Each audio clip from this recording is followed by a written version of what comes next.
ফেরত পেলেন কি বলবেন?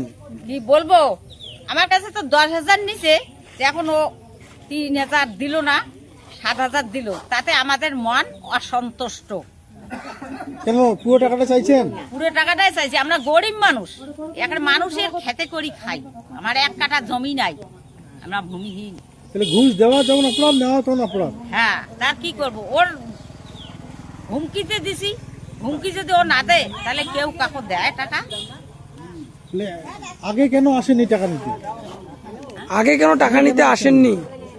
আগে আসছিলাম না একবার, তখন ও ডেট দিছিল যে বলে 10 দিন পরে দেবো, 10 দিনের থাকি আবার কতদিন চলে গেল, এখন ওরা নিজে ডেট দিছে, দিও আজকে এইরকম। আচ্ছা, 5 টাকা পেলেন? হ্যাঁ, এই তো 7,000 পেলাম আর 3,000 দিল না। এইটা মনে কোনো আমাদের অসন্তুষ্ট থাকলে সবারই মনে অসন্তুষ্ট, কারো মন বল সন্তুষ্ট না। কি নাম আপনার? বিমলা বর্মন, এই জায়গাটার নাম? সাটিমেড়ি। তোমার পঞ্চায়েত সদস্যের নাম? সুশান্ত পাল। এক কোণে ছাড়ি দেয়।